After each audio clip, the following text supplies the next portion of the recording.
রাজ্য সরকারের তরফ থেকে এবং আমার ব্যক্তিগত তরফ থেকে অনেক অনেক শুভেচ্ছা জানাচ্ছি, নমস্কার জানাচ্ছি। এবং আজকের এই যে প্রেস মিট বা প্রেস ব্রিফিং আমাদের দুটো ডিপার্টমেন্টকে নিয়ে, একটা হচ্ছে ইন্ডাস্ট্রি এবং আরেকটা হচ্ছে আমাদের ট্রান্সপোর্ট ডিপার্টমেন্ট। আমার সঙ্গে যারা রয়েছেন, আমার ডান দিকে আছেন ডাইরেক্টর ইন্ডাস্ট্রি বিশ্বশ্রী বি, আমার বাঁ দিকে আছেন additional secretary transport, commissioner transport Subrata Chowdhury মহোদয়, এবং আমার এক্সট্রিম ডান দিকে যিনি আছেন joint secretary government of Tripura ট্রান্সপোর্টে যিনি আছেন বর্তমানে মৈত্রী দেবনাথ মহোদয়। আপনারা জানেন নিশ্চয়ই যে গত কয়েকদিন আগে আমাদের যে ক্যাবিনেট মিটিং সম্পন্ন হয়েছে, তাতে অনেক গুরুত্বপূর্ণ সিদ্ধান্ত রাজ্য সরকারের তরফ থেকে মাননীয় মুখ্যমন্ত্রীর পৌরোহিত্যে গ্রহণ করা হয়েছে। আপনাদের মাধ্যমে আমরা কর্মচারীদের যে 5% দিয়ে দেওয়া হয়েছিল সেই বিষয়টাও সেখানে আলোকপাত করেছি। তাই অন্য যে বিষয়গুলো ছিল, আমাদের কালী পূজা, ভাতৃদ্বীপ উপলক্ষে অফিস বন্ধ হচ্ছিল, আমরা আপনাদেরকে সেগুলো অবগত করতে পারিনি বা তখন করা সম্ভব হয়ে উঠেনি। তো সেই ক্যাবিনেটেরই একটা সিদ্ধান্ত, গুরুত্বপূর্ণ সিদ্ধান্ত ইন্ডাস্ট্রি ডিপার্টমেন্টের আমাদের আজকে আমরা আপনাদের মাধ্যমে রাজ্যের জনগণকে অবগত করব। এবং পাশাপাশি আমাদের ট্রান্সপোর্ট দপ্তরের একটা আলোচনা, যেটা আপনাদের মধ্যে অনেকের মধ্যে, জনগণের মধ্যে একটা কনফিউশন তৈরি হচ্ছে, সে বিষয়ে আমরা একটু রেখাপাত করতে চাইছি। তো প্রথমে আমাদের যে 19টা আইটিআই, সেই 19টা আইটিআই আমরা রাজ্য সরকার তার বাইরে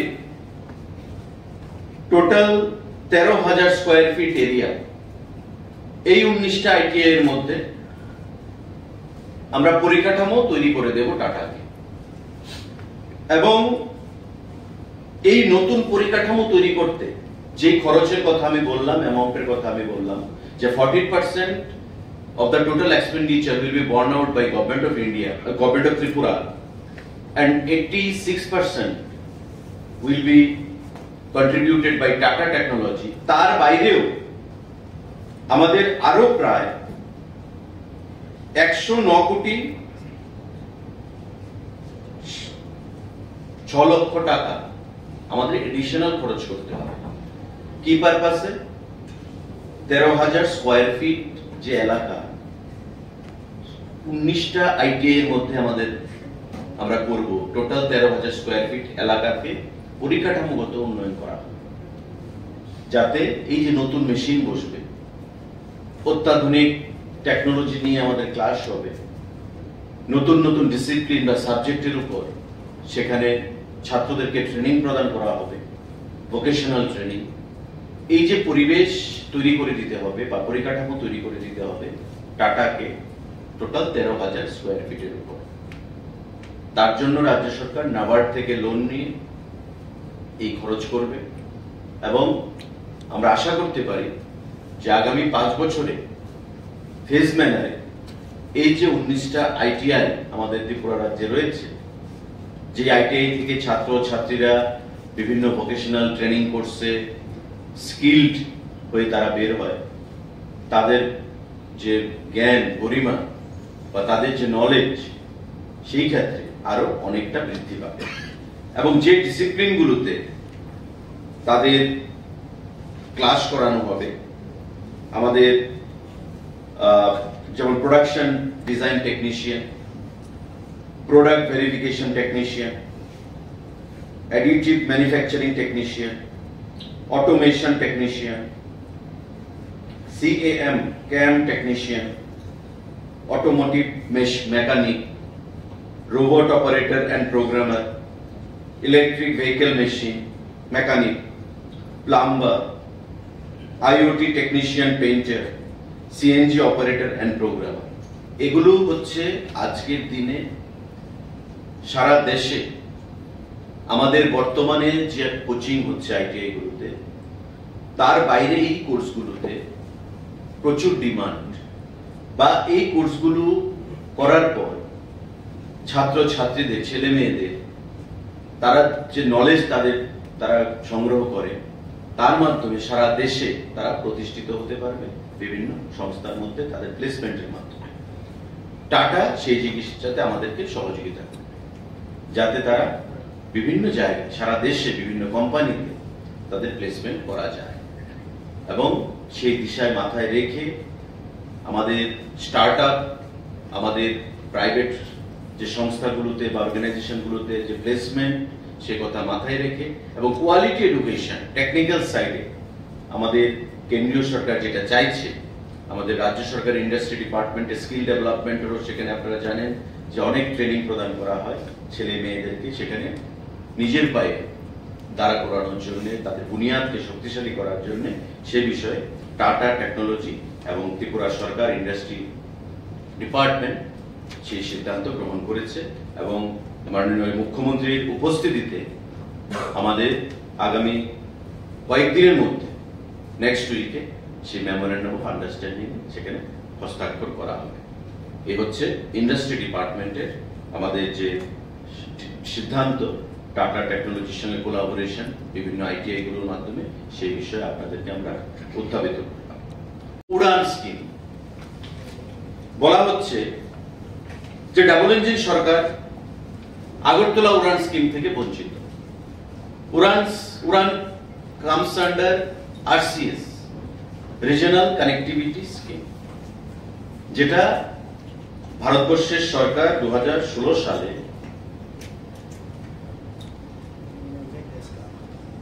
আমাদের গরিব অংশের মানুষ, আম আদমি, যাতে ফ্লাইট অ্যাভেল করতে পারে, ফ্লাইট জার্নি, তার জন্য সেটা চালু করেছে। দেশের আম আদমি উড়ে দেশ কা আম আদমি, এই স্পিরিট নিয়ে, চিন্তা ভাবনা নিয়ে উড়ান স্কিম তার যাত্রা শুরু করেছে। কিন্তু উড়ান স্কিমের একটা গাইডলাইনও রয়েছে। গাইডলাইনটা কি? যে উড়ানের ফ্যাসিলিটি যে পাবে ওই এয়ারপোর্ট আইদার আনসার্ভ হবে বা আন্ডার সার্ভ হবে।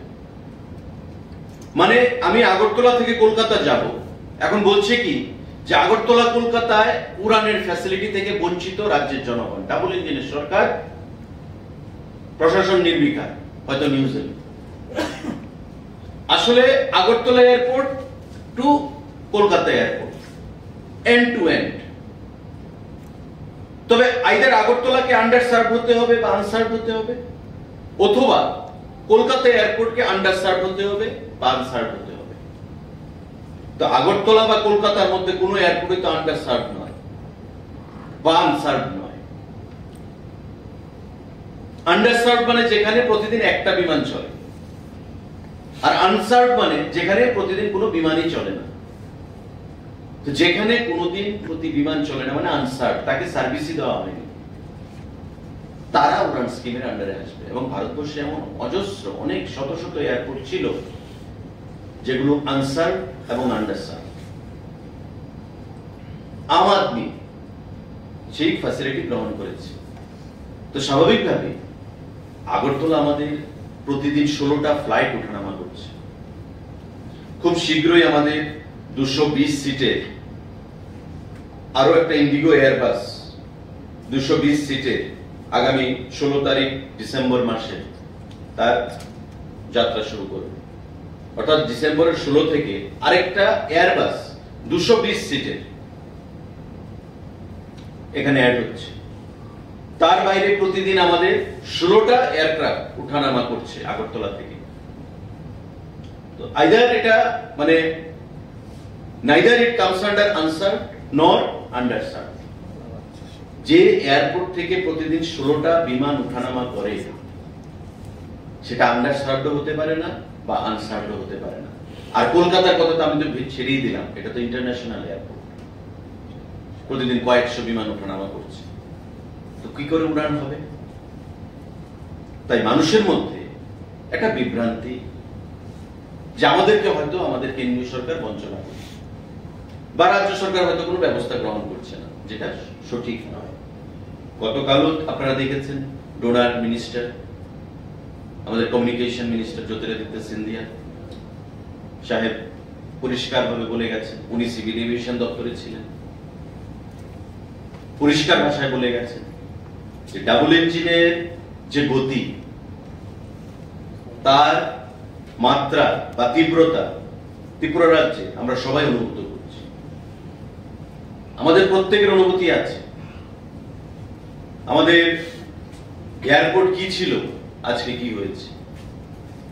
আমাদের আগে কটা রেল যেত, রাজধানী পর্যন্ত আমরা পেয়েছি,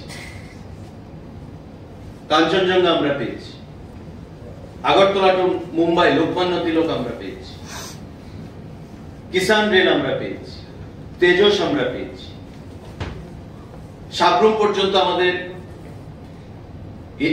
রেল কানেক্টিভিটি সেখানে তৈরি হয়েছে, কাঞ্চনজঙ্ঘা এক্সপ্রেস আমরা পেয়েছি, ব্রডগেজের চিন্তা ভাবনা হচ্ছে আগামীতে, নিশ্চিন্দপুরে আমাদের 1000 কোটি টাকার উপর প্রজেক্ট রেলওয়ে দেওয়া হয়েছে, সাবরুমে আমাদের এসইজেড স্পেশাল ইকোনমিক জোন বা সাবরুমে আমাদের বাংলাদেশের সঙ্গে মৈত্রী সেতু মাধ্যমে ব্যবসাকে আরো সুদৃঢ় করার জন্য ব্যবস্থা গ্রহণ করা হচ্ছে। তো এই যে হাজার হাজার কোটি টাকা আমাদের রাজ্যকে নর্থ ইস্টের করিডোর হিসাবে তৈরি করার জন্য সেখানে কেন্দ্রীয় সরকার আমাদেরকে সহযোগিতা করছে, এটা ডাবল ইঞ্জিনের সুফল। যদি মোদিজি না থাকতেন, মোদিজি যদি প্রধানমন্ত্রী না হতেন, তবে আমরা এই সুফল থেকে বঞ্চিত হতাম। তাই আমি আপনাদের মাধ্যমে এয়ার ফেয়ার নিয়ে যে বিভ্রান্তিটা মানুষের মধ্যে রয়েছে সেটা দূর করার জন্য আজকের এই সাংবাদিক বৈঠক এবং আমাদের ইন্ডাস্ট্রি ডিপার্টমেন্টের যে একটা ঐতিহাসিক সিদ্ধান্ত, গুরুত্বপূর্ণ সিদ্ধান্ত এবং আগামী দিনে আমাদের এই রাজ্যের যুব সম্প্রদায়কে নিজের উপর নিজে প্রতিষ্ঠিত হওয়ার জন্য স্টার্ট আপের মাধ্যমে এবং যারা বাইরে চাকরি করতে চান বিভিন্ন কোম্পানিতে, এই টাটা টেকনোলজির সঙ্গে আমাদের যে কোলাবোরেশন, এই কোলাবোরেশনের মাধ্যমে আমাদের 19টা আইটিআইতে একটা হিউজ বিশাল টাকা খরচ করে 14% গভর্নমেন্ট শেয়ার ত্রিপুরা, 86% টাটা থেকে নিয়ে যে পরিকাঠামোগত উন্নয়ন এবং যারা successful student, pass out student, তাদেরকে সারা দেশে প্লেসমেন্টের যে ব্যবস্থা করা হবে, তার জন্য অনেক অনেক ধন্যবাদ জানাচ্ছি। এখানে ডাইরেক্টর ইন্ডাস্ট্রিও রয়েছেন, মাননীয় মুখ্যমন্ত্রীকে ধন্যবাদ জানাচ্ছি, শিল্প দপ্তরকে ধন্যবাদ জানাচ্ছি এবং এই দুটো বিষয় আপনাদেরকে মাধ্যমে রাজ্যের জনগণকে অবগত করার জন্য আজকের এই সাংবাদিক বৈঠক। কারোর যদি কোনো প্রশ্ন থাকে আমি আপনাদেরকে বলছি, ধরুন আপনারা এখন ইন্টারনেট হাতে হাতে, আমাদের অ্যান্ড্রয়েড, আমাদের আইফোন বা বিভিন্ন দামি মোবাইল আপনারা ব্যবহার করেন, আপনারা দেখবেন গো ভিভো, গো ভিভো, আপনি দেখবেন এখানে আপনারা নিজেরা এক্ষুনি চেক করতে পারেন, গো ভিভো আগামী কন্টিনিউয়াস 40 দিনের ডেটের টিকিট রেট গুলো আপনি দেখবেন, আগরতলা টু কলকাতা আপনি দেখবেন বিলো 4000। আপনি মেক মাই ট্রিপে দেখুন আগামী 40 দিন, আজকে আমরা নভেম্বরের 16 তারিখ, আপনি 31 ডিসেম্বর অব্দি আপনি দেখুন টিকিটের রেট কি আছে, Agartala to Kolkata it will be below 4000, that is basic price. এখন আমি আজকে 16 তারিখ, আমি আজকে হঠাৎ করে বিকেল বেলা কলকাতা যাব, আমি যদি এক্ষুনি টিকিটটা বুক করি ওই 12 থেকে 15,000-এর মধ্যে পড়বে। কিন্তু আমি 5 দিন পরে কলকাতা যাব, 4 দিন পরে কলকাতা যাব বা 20 দিন পরে কলকাতা যাব, আমার টিকিট কিন্তু বিলো 4000। আপনি, আমরা প্রিন্ট নিয়ে এসেছি, গোল ভিভো আপনি দেখতে পারেন, আপনি এক্সিগোতে দেখতে পারেন, আপনি মেক মাই ট্রিপে দেখতে পারেন, আমাদের মেক মাই ট্রিপে দেখতে পারেন, আপনি ismytrip.com এ আপনি দেখতে পারেন, অনেকগুলো এমন প্রাইভেট এজেন্সি অনেক রয়েছে, আপনারা এগুলোর মধ্যে দেখুন যে এখন থেকে আগামী 40 দিনের সমস্ত টিকিট আগরতলা টু কলকাতা আপনি বেসিক প্রাইসে আছে বিলো 4000। তো যারা ট্রাভেল করবে তারা তো তাদের নিজেদের একটা প্রিপারেশন বা প্রোগ্রাম থাকে যে আমি ট্রাভেল করব, তো স্বাভাবিকভাবেই আগে থেকে টিকিটটা কেটে রাখতে ভালো। এখন ইমার্জেন্সি পারপাস আমার সাডেনলি আজকে যেতে হবে, সেই সংখ্যাটা কত? একটা ফ্লাইটে আমি যেটা বলেছি 10 থেকে 12টা টিকিট হবে, কিন্তু 180 সিটার বা 220 সিটার যে ফ্লাইটগুলো আছে বোয়িং বা এয়ারবাসে, তাদের আমি বলেছি 60% টিকিট বেসিক প্রাইসে যায়, তারপর আস্তে আস্তে দামগুলো বাড়তে থাকে, এবং দিস ইজ কোম্পানি পলিসি। এবং লাস্টের যে টিকিটগুলো প্রিমিয়াম কাস্টমার, তারা বলে প্রিমিয়াম কাস্টমার হিসেবে তারা চিহ্নিত হয়, যারা আমি আজকে এক্ষুনি কলকাতা যাব, আমি এক্ষুনি টিকিট বুক করলাম, I will be treated as a premium customer. তো স্বাভাবিকভাবে রেটটা বেশি দিতে হয়, আর this is the corporate style, corporate system, procedure. তাতে কেন্দ্রীয় সরকার বা রাজ্য সরকারের কোনো ভূমিকা থাকে না, কিন্তু বলা হচ্ছে কি প্রশাসন নির্বিকার, দপ্তর শীতঘুমে, সরকার শীতঘুমে, মানুষের পকেট কাটা হচ্ছে। আমি আহ্বান জানাবো যে এই বিষয়গুলো জেনে দপ্তরকে বা প্রশাসনকে বা ডাবল ইঞ্জিন সরকারকে আপনারা তার বিরুদ্ধে কথা বলুন।